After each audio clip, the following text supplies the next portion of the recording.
Please go ahead. Okay. So Shukadeva, like all the kings, king has submitted himself to the sages, and sage, the king has told, Parikshit has told that I want to renounce and I want to like hear the glories of the Lord. And he asked that at that point of time one particular question, but one one particular question, which is like, what is the duty of all the people in general, and especially at the time of death. So, what a person should do. So, like that, he asked the sages. So, the sages, they were all thinking themselves, but they are not able to come to the conclusion. So, at that point of time, Shukadev Goswami arrives in that meeting. So, the entrance of Shukadev Goswami mentioned. So, as we know, Shukadev Goswami is the son of Vyasadev. He was his description is given that he was he is very young always, and he moves around earth as he pleased wherever he wants. He doesn't care about anyone, ignoring everyone. He doesn't like any designations of ashrama that are not there for him, and he is Atma Rama. That means he is satisfied with his own self, and he is wearing some discarded cloth, and he is surrounded by some children and women. So he is being followed by them. So they are like coming. So he is coming.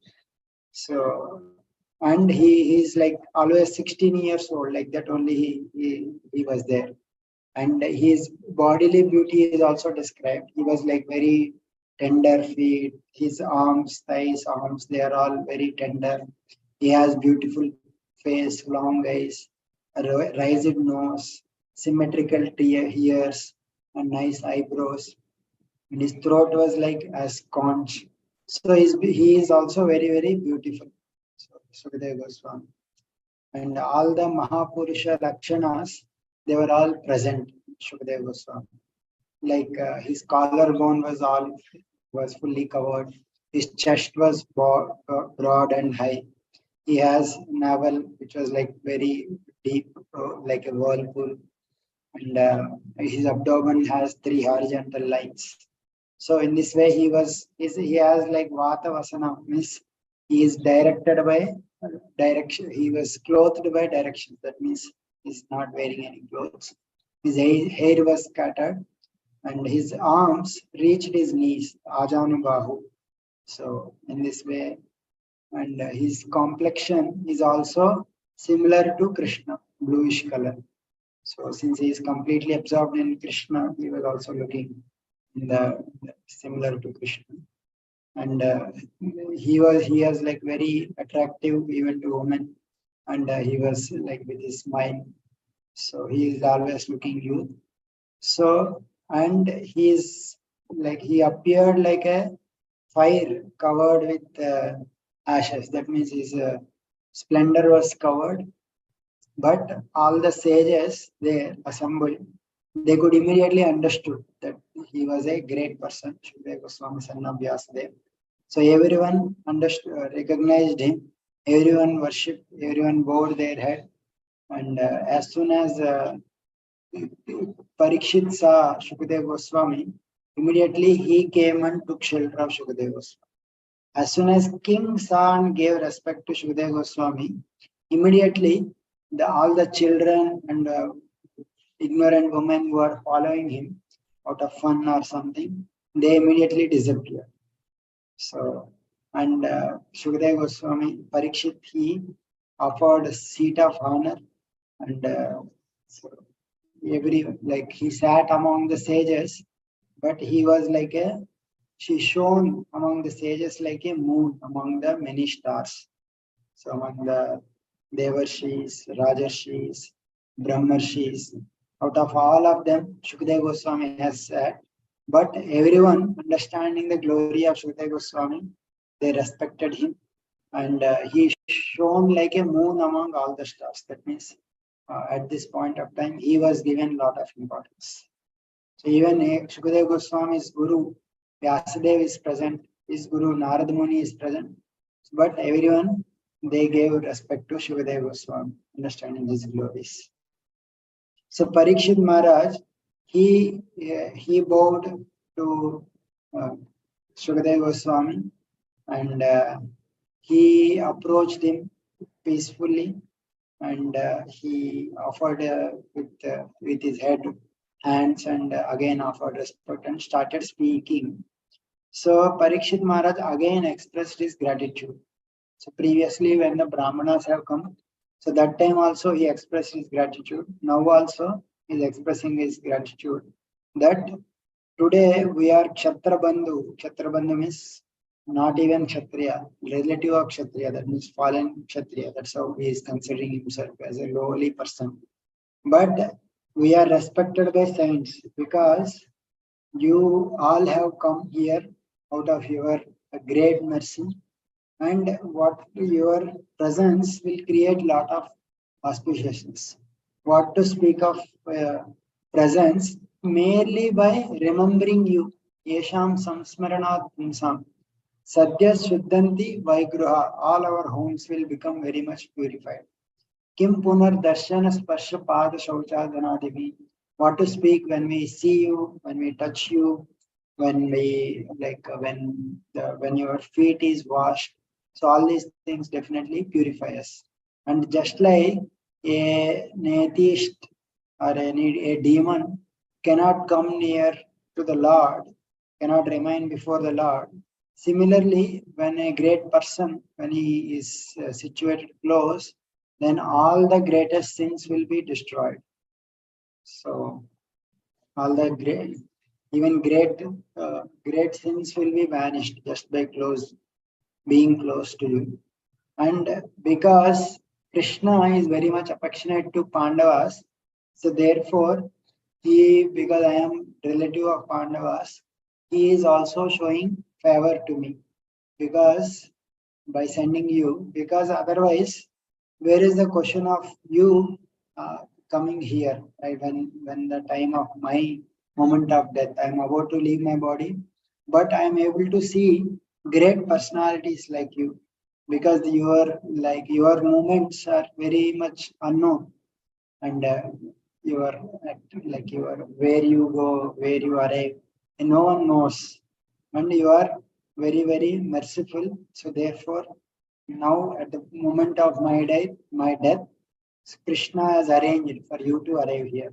So again, Parikshit Maharaj is able to see the hand of Krishna in receiving Krishna. So great souls, one great common thing in their life is whatever thing that has come, even bad thing or good thing, they always see the hand of the Lord. So previously Parikshit got cursed.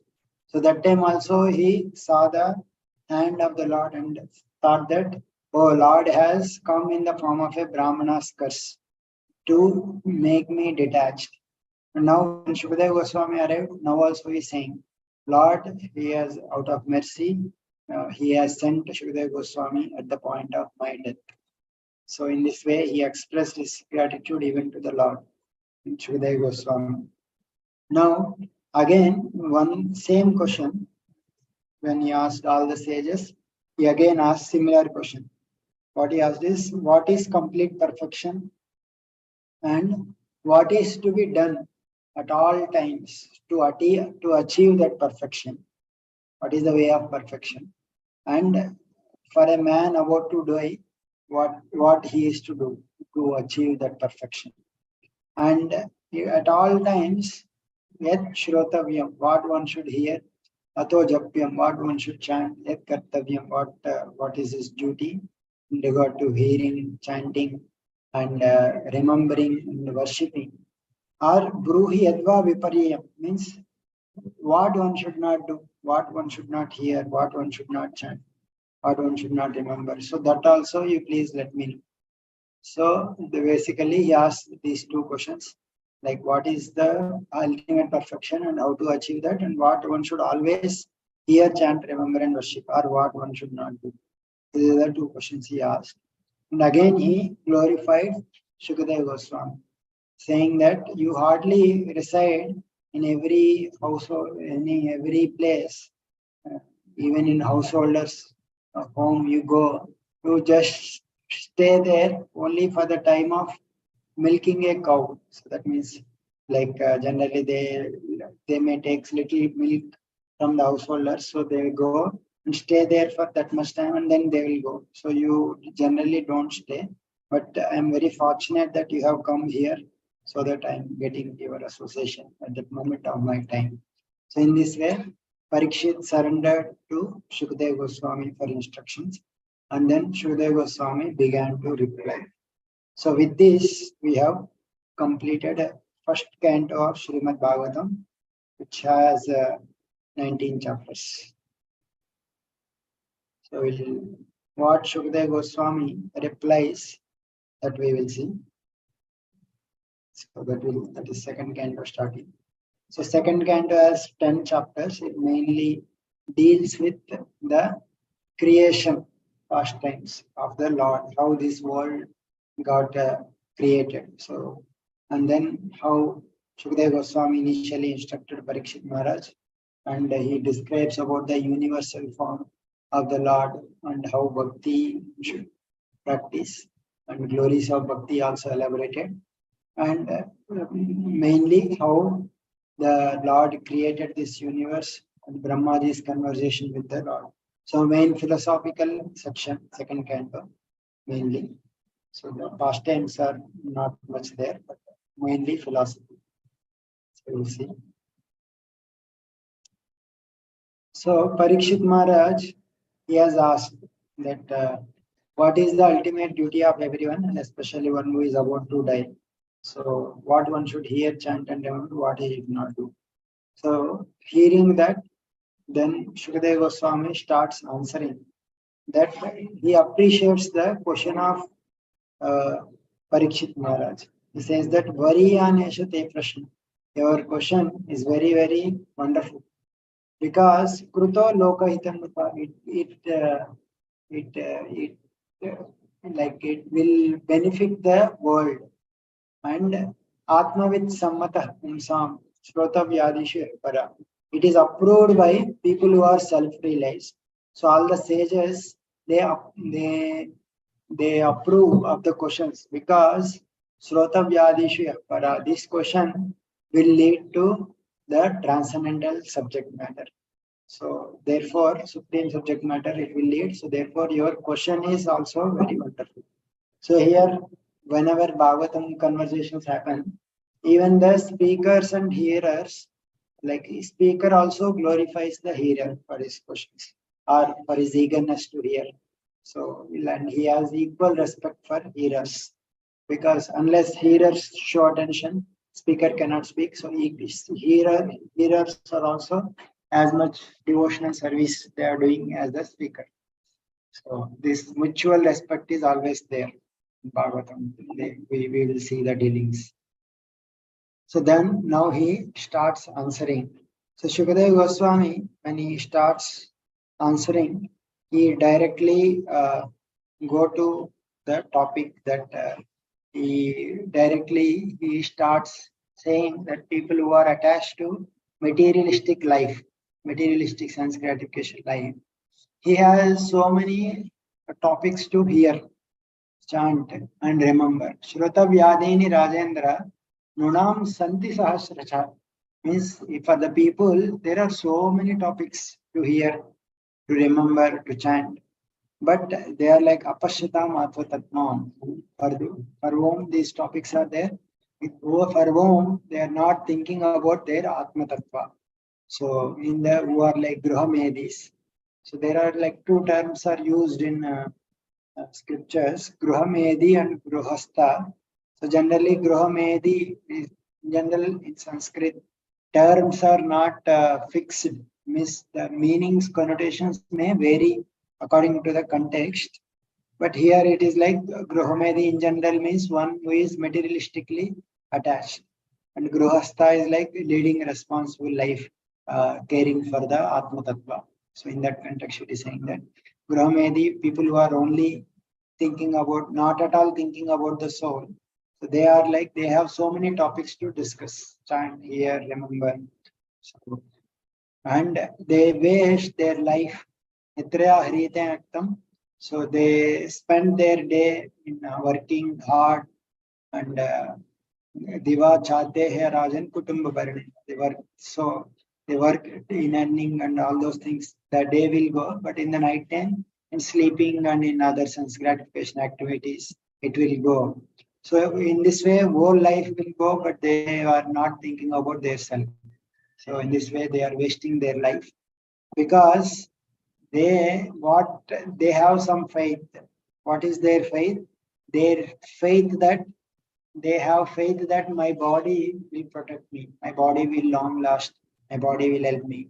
And the things connected to that body, apatya, kalatradishu, means all the relatives who are called as Atma Sainyashu, my own Sainya, they are asatsu. Although they themselves are false, but still uh, they have faith in that.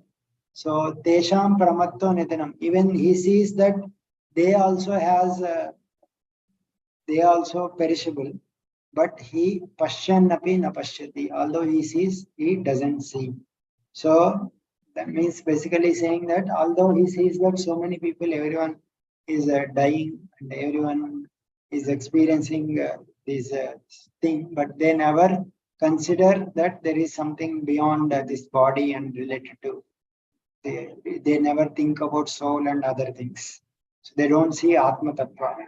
So therefore they are called Pashyannapi Napashyati. Although they see the other people dying, but they don't see, they doesn't see their end coming. So in this way, in 3 verses, he first answers the first question, like in the second question, what one should not do. Means one should not simply go on without thinking anything about Atma Tattva, one should not spend their life in all other matters. One should dedicate one should dedicate also to Atma Tattva, one should dedicate to Atma Tattva. So he concludes that what one should do. So that he concludes. He says that Tasmat Bharata Sarvatma Bhagavan Ishvaro Hari Shrotavyah Kititavyascha Smattavyascha Ichchata Abhayam. Tasmat, therefore, O Bharata, one should always Srotavya, hear about, Kirtitavya, glorify, Smattavya, remember about Bhagavan, Supreme Lord, Ishvaro Hari, who is also the controller, who is also Hari, who is also the soul of everyone. If one desires fearlessness, Ichchata Abhayam. So the conclusion is Sukadeva Goswami, beginning of Bhagavatam only, he concluded that what one should do, what one should hear, that is bhakti. This is the process that Bhagavatam starts with how Bhagavatam is here. Sukadeva Goswami is starting here. Starting only, he is starting with one should always hear, chant, and remember Lord Hari. So that is the path of bhakti. So this is the conclusion, beginning, in the middle, and in the end also this conclusion will always follow throughout Bhagavatam. So then he says that even for persons who are fixed in other paths like jnana, yoga, and karma, they like when they remember Lord Narayana while rejecting all other processes, they achieve perfection. That is the best thing.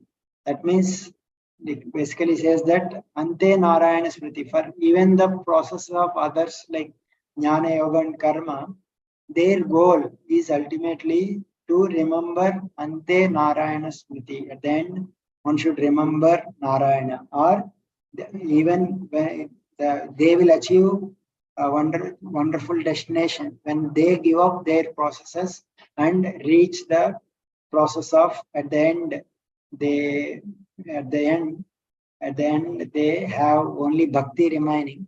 So that is then they achieve the Supreme Lord. At the end of this life, remembering Narayan is the supreme attainment. So this is the conclusion again he is giving. They become successful by practicing bhakti, even other processes. And generally, he says that, like, what is the proof? Like, basically, he's saying bhakti is the process, perfect process, and other processes like jnana, karma, and others, they will also ultimately has to come to the path of bhakti, Ante Narayana Smriti. So, for that, he gives some proof. So, previously, Prayana Muniyo, there are like generally the sages who are beyond all the rules and prohibitions.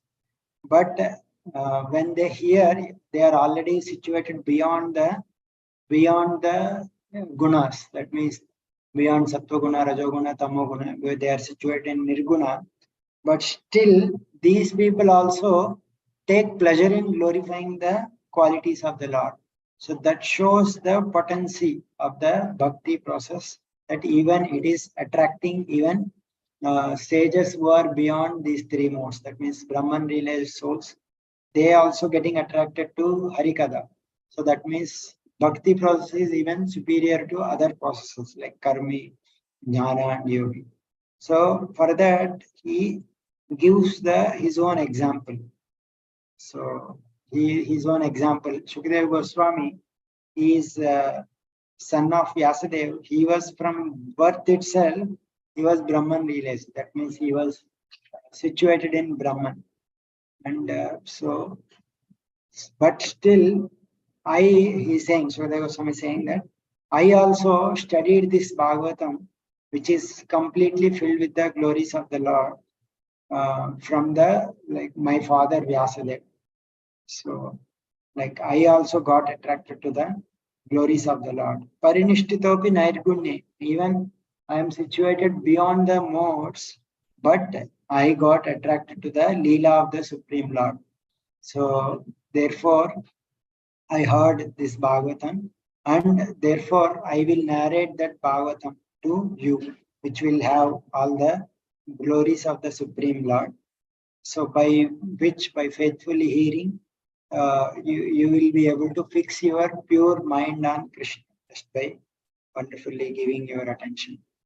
So in this way, he glorifies Bhagavatam, and he one verse he says that etan nirvidyamananam ichchatam akuto bhayam yoginam nupanirnitam harer naman kirtanam etan nirvidyamanam. So one who want to liberation, or ichchatam, one who has lot of material desires, or akuto bhayam, or one who is wanting freedom from any fears. So for all those people who want to achieve perfection, the supreme perfection is attained by Harer Namanu Kirtanam. So Harinama is the best process to achieve perfection. So what we hear from Chaitanya Mahaprabhu, that Hare Nama eva kevalam kalo nasteva nasteva gatiranyada. The Harinama is the yoga dharma. So Harinama is the best. So that is what even Shukadeva Goswami at the starting of Bhagavatam only he concluded. Hare Naman Kirtanam is the best. So he told. And in the purport also, Acharya Krishna Chakravarti, they mentions that there are so many paths. Paths are mentioned, but out of all the paths, bhakti is the supreme most path. So in bhakti also there are so many varieties. 9 varieties are there. So among the angas of these 9 varieties, first 3 are the chief ones: Shravanam, Kirtanam, and Vishnu, hearing, chanting, and remembering. Even among the 3, Shravanam, Kirtanam, Vishnu Smaranam, Kirtanam, chanting, is the chief. Even among chanting, there are varieties. One can chant the Lord's holy name, one can chant his qualities, you can chant his pastimes. So out of these, Nama, Rupa, Guna, Lila, Nama, Rupa, Guna, Lila, all these things one can chant. But among them, chanting the name according to one's own bhakti, that is the best. That means chanting the names of the Lord is the best path one can have. So, or it can also mean continuous chanting. And it is decided by the previous acharyas, not just by me. Yoginam Nupanirnitam, he is saying. Shukadeva Goswami. That means it is already decided. This path is the best path. Hare Nama Anukirtanam, chanting the names of the Lord. Therefore, there is no need of inquiry for proof. It is already decided. And there is, for chanting, there is no prerequisite that one has to be pure in order to begin chanting. So anyone at any stage of life, they can start chanting. And and even outcasts can also start, anyone. And so therefore, it is for those who are like who doesn't desire anything, who only want the love.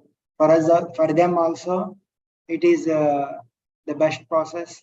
Or for people who desire liberation, for them also chanting is the best if they want.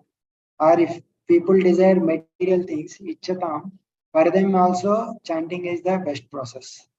So all people, whatever their goal may be, if they chant, they can chant to achieve their goals. So all the goals will be achieved by this process. In this way, in 11 shlokas, he gave the conclusion of Srimad Bhagavatam. Like bhakti is the best process, and it is higher even than all other process, jnani, karma, jnana and karma and yoga. And even great personalities who are already situated beyond the modes get attracted to the path of bhakti. So that even he gave his own example. I am situated beyond modes, and I got to hear. I got attracted to Lord's pastimes. Those pastimes I will narrate it to you. And the best process to achieve the Lord is always glorifying Harinam Kirtan or Hare Naman Kirtanam or Kirtan, basically. So in this way he concluded. Now, Parikshit Maharaj has asked that I have very little time, so what practice I should do? So like that he asked. So he pacifies. Don't worry, I have only, don't worry about, you have only 7 days. Like, he says that what is the use of having so many years of life, which is passed without any usage? It is better to have one moment which is passed, like it is better to know that one moment which is engaged in properly. So that life is best engagement. For that, he gave the example of Katvanga, King Katvanga, one of the king. So Katwang Maharaj, he was a king in this earthly planet. He was requested by Devatas to come to Swarga and fight along with them for some demon, along with some demons, because Katwang Maharaj is very, very famous for his archery skills. Demons are attacking Devatas. So Katwang Maharaj, he went there, he fought with them. So at the end of that fight, Devatas asked, what boon you want? You helped us very nicely. So then Katwang Maharaj, he told that, okay, you tell me how much time I have left, like for how much of my life time is remaining. So then Devatas see and say that you only have one muhurta. One muhurta means around 48 minutes. So you only have one muhurta. So then Katwang Maharaj, he quickly came to the earth and worshipped the Supreme Lord. And in one muhurta, he perfected his life. So therefore, you have 7 days, so you need not worry. You can prepare. So you make all necessary arrangements in this time for your destination after death. You can reach nicely. So at the time, at the time of death, one should one should one should so so uh, one should practice. One can remove all his attachments completely.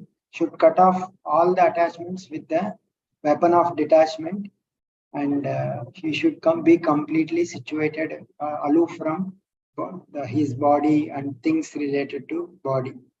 So here, so after like Parikshit Maharaj, he already mentions, Sukadeva Goswami already mentioned what one should chant, hear, and remember Bhakti Yoga. So the conclusion is already given. So after saying that, now again he starts saying that in that assembly, uh, there are varieties of people that are sitting along with Parikshit Maharaj. So some of them, they are attracted to yoga process. They have held opinion that yoga is the supreme. So so Parikshit Sukadeva Goswami, he starts speaking about Ashtanga Yoga, how to practice that, so that at the end, like he will conclude that I know the process of Ashtanga Yoga, I will elaborately describe. After describing that Ashtanga Yoga completely, he concluded that again Bhakti process is the best path one should practice. So in order to establish Bhakti is the supreme, and in order to say to other sages that I know what is Ashtanga Yoga, he starts describing Ashtanga Yoga here. So from here now onwards till the end of the second chapter, he starts describing Ashtanga Yoga process. So that Ashtanga Yoga process is summarized in this chart. You can see. So one who want to practice Ashtanga Yoga, he should leave. He should be detached from his body and things related to body, which is like wife and children, everyone. And then he should control his senses. He should leave the house and take bath in holy places.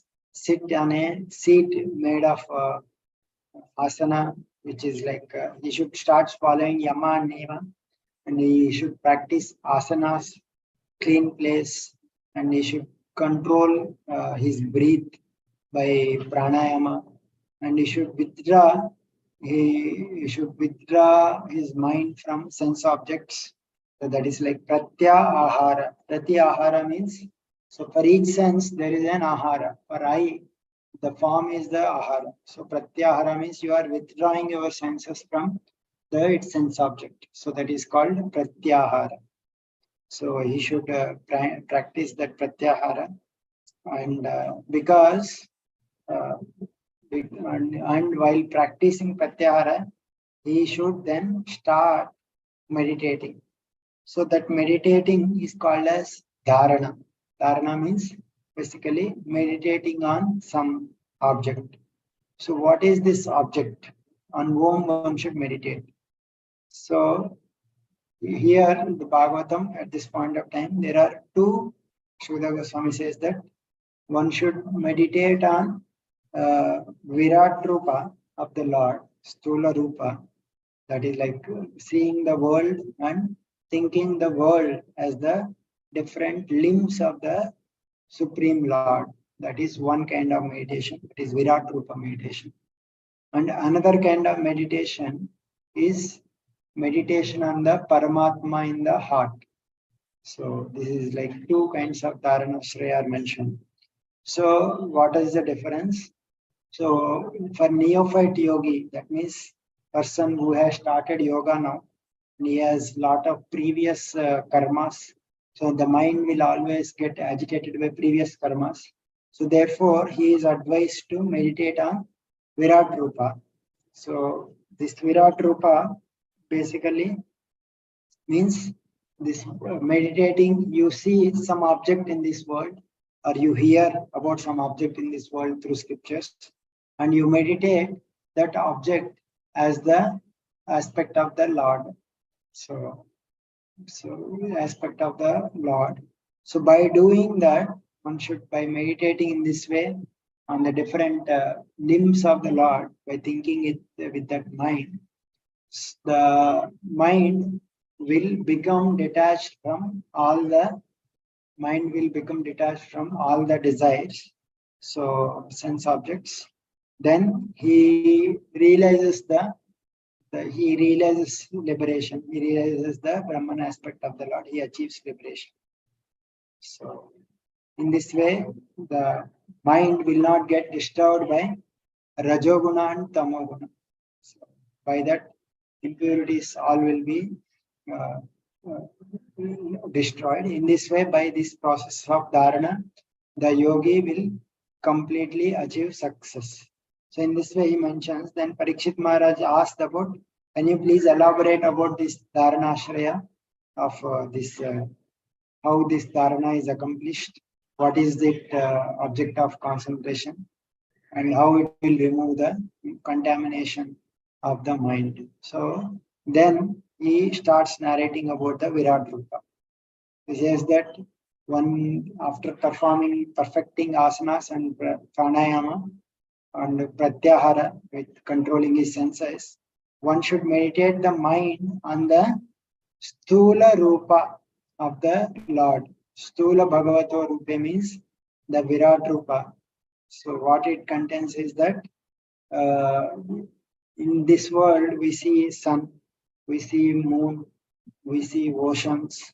So all these things one can think of corresponding as the limbs of the Lord. That is actually the universal form. So what are all those things?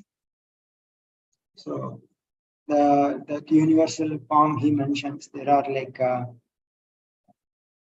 seven, like the universe, the within, like in that, currently our universe is like, we can think of as a globe.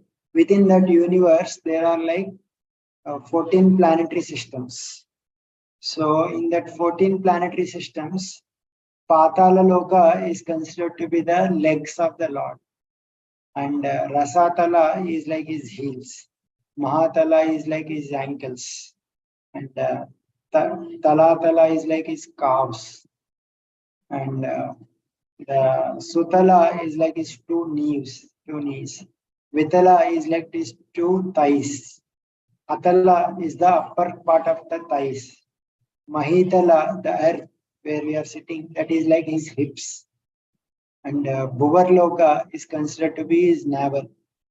And Svarga is considered to be his chest. And his neck is compared to Maharloka. Maharloka is considered as his neck. And his face is compared to Janaloka. And Tapoloka is compared to his forehead. And top of the head, Satyaloka is compared to top of the head. So in this way, when we see in this world, or when we hear the description of different lokas from scriptures, we think that these are all the different limbs of the Supreme Lord. So that is the different lokas. And one can also think that the different personalities that we hear in scriptures, like Indra is like his arms, and Devatas of directions, they are his ears, and sound actually comes from his organ of hearing. That also one can see when one hears sound. One can think that, oh, this sound has actually come from the organ of hearing of the Lord. Ashwini Devatas are his arises from his nostrils, and fragrance also comes from his nostrils. And fire is his mouth. Whenever we see fire, we can remember the mouth of the Lord. So, and then when we see the sun is coming from his eyes, and form also arises from his eyes. The day and night are said to be the eyelashes. When he closes his eyes, that means night has come. When he opens his eyes, that means day has come. So day and night are compared to movement of his eyelashes. And the Brahmaloka is said to be his eyebrows. And Varunadev has come from his palate and tongue. Taste also comes from his tongue. And then the verses, the Vedic verses are all coming from the top of his head.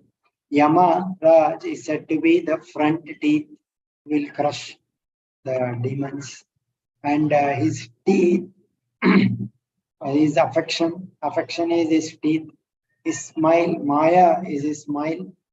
And his glance is samsara. This samsara, which is insurmountable, is his glance.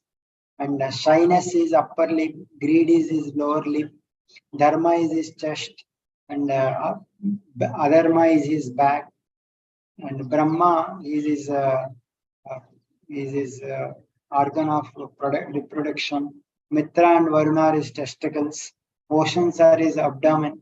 Mountains are his bones. So oceans, when we see, we can also remember he is the abdomen of the Lord. Mountains, when we see, these are the bones of the Virat Rupa. Rivers are considered to be the veins of the Supreme Lord. Trees are his bodily hairs. Wind is his breathing. The time is said to be his walking. So how he moves. With time, he is kind of moving. And living beings, all the living beings, life, birth after birth, they move. That is all his play. And then the clouds, when we see that is like his hair. Twilight is considered to be his clothing. And Pradhana is said to be his intelligence. And the moon is his mind. Whenever we see moon, it is like representing the mind of the Supreme Lord in Virat Rupa, which is like, and then Mahatattva is like Chitta, Rudra is his false ego, and animals, they are like his animals like horses, mules, etc. are his knights, and all other animals are like his hips.